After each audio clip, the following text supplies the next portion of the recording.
Salut les Simone, bienvenue dans ce nouvel épisode d'En route Simone, le podcast pour les femmes qui veulent du sens, du kiff et une vie pro alignée. Donc je suis très heureuse de vous retrouver aujourd'hui pour explorer un sujet ultra tendance, carrément utile et en même temps qui fait polémique. Mais justement, ça va rendre les choses un petit peu plus croustillantes. Donc l'idée c'est de voir aujourd'hui comment est-ce qu'on peut utiliser l'intelligence artificielle pour booster sa reconversion professionnelle. Je vais vous proposer un petit peu ma façon de voir, donc qui est une manière d'aborder les choses. Vous prenez ce que vous avez envie, ce que vous avez besoin, et n'hésitez pas dans tous les cas à mettre des commentaires à la fin de l'épisode pour me donner votre avis sur le sujet qui effectivement est toujours sujet à polémique aujourd'hui. Donc comment est-ce qu'on va structurer notre épisode ensemble aujourd'hui? Je voudrais vous parler de l'intelligence artificielle, c'est-à-dire la manière dont moi je l'aborde. Et ensuite, on va regarder un petit peu au niveau, du CV, des fiches métiers, des pitchs, des plans d'action, des lettres de motive, l'entraînement à l'oral, enfin tout ce que ça peut vous apporter, comme outil et je dirais que c'est déjà mon axe premier de réflexion, ce que ça peut vous apporter comme outil d'aide à la reconversion, qui ne vous remplace pas, mais qui peut être un très bon, un très bon copilote. Alors, premier point que j'ai envie de voir avec vous dans ce podcast, c'est l'IA comme un copilote. Et j'ai bien parlé de copilote et je n'ai pas parlé de pilote automatique. On va un petit peu poser le cadre autour de ça. L'IA, c'est une intelligence artificielle qui va être très bien si vous l'utilisez comme un outil intelligent, mais qui n'est pas infaillible. Par exemple, avoir en tête dès le démarrage que l'IA n'est pas programmée pour ne pas répondre. Ce qui sous-entend qu'un des axes principaux de réflexion que vous devez avoir, c'est de ne jamais prendre pour argent comptant ce que l'IA va vous donner comme réponse, mais d'avoir toujours un regard critique et l'utiliser vraiment plutôt comme un assistant. En fait, l'IA, ça peut vous aider à clarifier, ça peut vous aider à formuler, à explorer, prendre du recul. Donc, ça ne remplace pas votre jugement, ni la personne qui vous conseille. C'est seulement là pour enrichir, mais ça ne vient pas décider à votre place. Deuxième point que j'ai envie de voir avec vous, comment utiliser l'intelligence artificielle de manière intéressante pour votre reconversion, c'est bien sûr de retravailler votre CV. Je vais quand même mettre un petit point ou deux. Première chose, quand vous mettez votre CV, retirez toutes les données personnelles par principe. C'est quand même mieux. Vous pouvez laisser, toutes les expériences, mais retirer peut-être les noms d'entreprise, votre adresse et cetera. Enfin, les données trop personnelles, vous pouvez les retirer. Ensuite, vous mettez la posture que vous souhaitez que l'intelligence artificielle prenne. Par exemple, comporte-toi comme une personne en ressources humaines ou comme un conseiller, à l'emploi et vous lui indiquez l'objectif vers lequel vous allez tendre. Et vous allez lui dire, au vu du CV que je viens de te proposer, mets-toi dans la position d'un recruteur ou d'une personne en ressources humaines et propose-moi des axes d'amélioration que je n'aurais pas vus pour partir vers le métier de, par exemple, gestionnaire de paye. Et là, l'intelligence artificielle va analyser votre CV et va vous proposer, ou en tout cas vous suggérer des axes d'amélioration, va noter s'il y a peut-être des incohérences ou s'il y a des manques, ou peut-être vous aider aussi à ajouter des mots-clés. Donc vous gardez la main sur votre CV, mais là encore, on voit que ça vient vous ouvrir des perspectives. Troisième point que j'ai envie de voir avec vous, c'est explorer les métiers visés sous format un petit peu de fiche métier. Quand on démarre un bilan, qu'on fait une reconversion, il y a plusieurs domaines, voire plusieurs métiers dans un premier temps qui vont ressortir de votre réflexion professionnelle. Et pour commencer à travailler un peu comme un effet d'entonnoir, il faut prendre conscience des métiers que vous visez, des missions, des compétences, des savoirs, des savoir-faire. Pour ça, il y a ce qui s'appelle des fiches ROM. Donc des fiches ROM qui vont amener toutes ces explications et aussi d'autres appellations du métier. Par exemple, propose-moi tous les métiers de vendeur. Il va vous proposer vendeur, conseiller. Il va vous dire autre appellation possible, conseiller en vente. En exemple, on va dire, voilà, présente-moi le métier de coach professionnel sous forme de fiche ROM. Et là, il va vous détailler les missions, les compétences, les savoirs et le savoir-être, puisque je vous rappelle quand même que quand on travaille les compétences, ce que regroupe le mot compétence, c'est un ensemble de savoirs, savoir-faire et savoir-être dans un contexte précis. Là, je peux essayer d'illustrer un peu. Si jamais, vous avez la compétence de savoir faire des encaissements, c'est une compétence professionnelle. Par contre, si jamais, votre job demain, c'est, d'aller cueillir des fraises, l'encaissement en soi, il va pas vous servir à grand chose. Donc c'est bien contextualisé. Une compétence ne vaut que un temps donné, pour des missions données, donc dans un contexte donné. Donc vous pouvez l'utiliser et vous lui demandez de trouver comme ça des métiers sous, format fiche-rom pour que vous puissiez un petit peu plus vous imprégner des métiers que vous visez et voir peut-être des angles de vue que vous n'aviez pas encore observés ou des compétences dont vous n'aviez pas conscience. Quatrième point que je veux voir avec vous, c'est préparer son pitch ou un entretien avec l'intelligence artificielle pour des métiers un petit peu spécifiques. Quand vous êtes avec un conseiller en bilan de compétences ou autre, il ne peut pas savoir le type de questions exactes que vous êtes susceptible de recevoir en entretien. Il va avoir une idée générale des questions un petit peu générales quand même que l'on peut vous poser.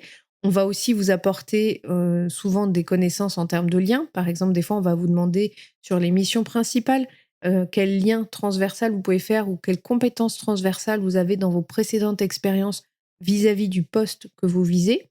Mais vous pouvez travailler cette recherche pour avoir aussi un double regard avec l'intelligence artificielle. J'ai un entretien dans 10 jours, je dois pitcher mon projet et là, elle peut vous aider à structurer votre discours, poser des questions, typiques du métier ou simuler directement l'entretien. C'est parfait pour s'entraîner sans pression et commencer à prendre confiance en vous. Plus on s'entraîne et mieux c'est de toute manière. Donc, c'est plutôt positif de l'utiliser dans cet axe-là.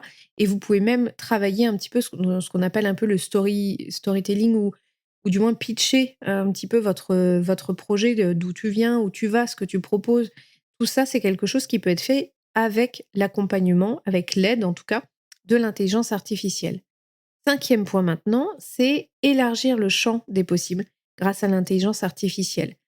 Moi, ce que j'aime faire quand je travaille dans les bilans de compétences, une fois que j'ai bien décortiqué avec la personne que j'accompagne ses valeurs, ses besoins, sa personnalité, les centres d'intérêt, les choses qu'elle aime pratiquer, les hobbies pardon, qu'elle peut avoir, les retours que les autres peuvent faire sur cette personne, à ce moment-là, je vais travailler avec l'intelligence artificielle en disant: «Voilà, je vais te dresser un type de personnalité en te donnant le plus d'éléments possible».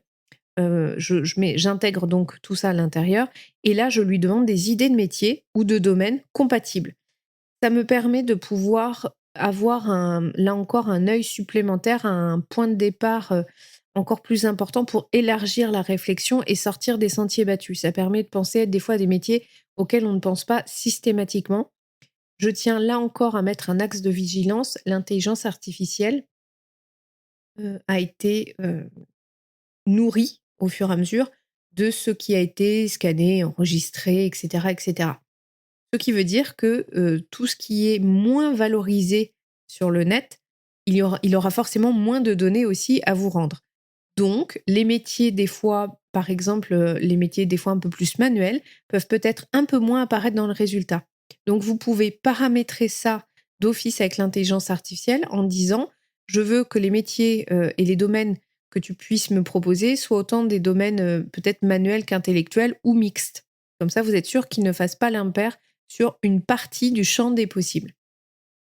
Sixième point, c'est sur l'analyse de marché.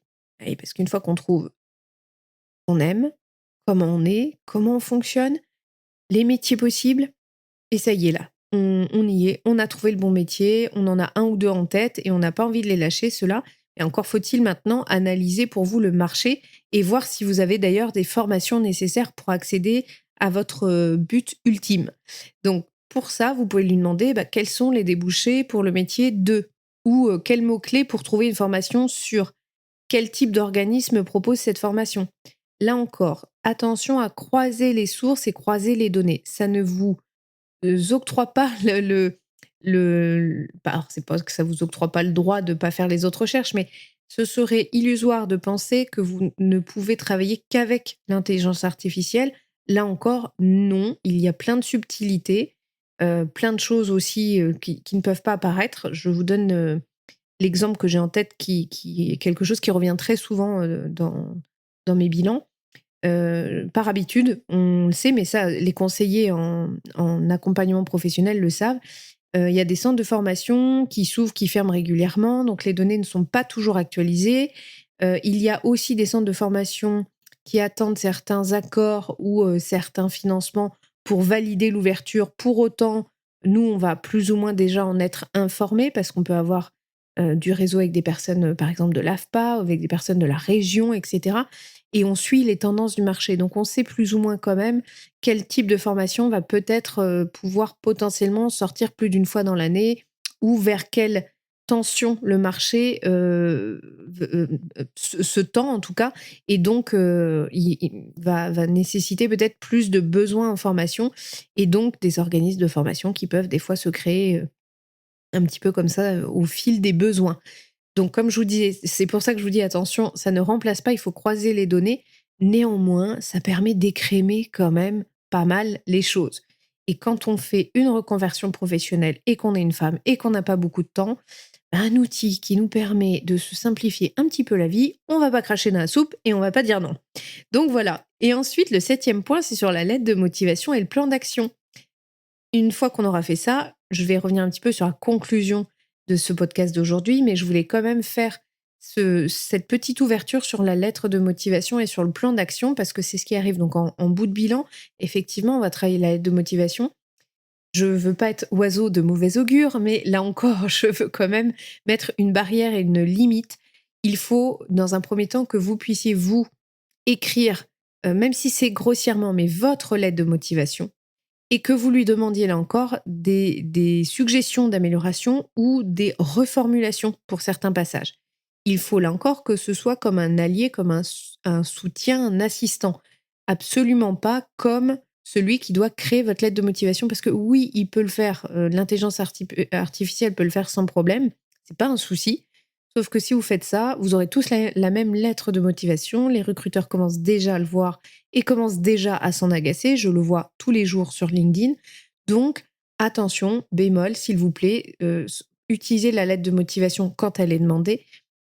C'est pas le cas systématiquement, mais ça reste encore assez courant malgré tout. Mais cette lettre de motivation, elle a un vrai sens.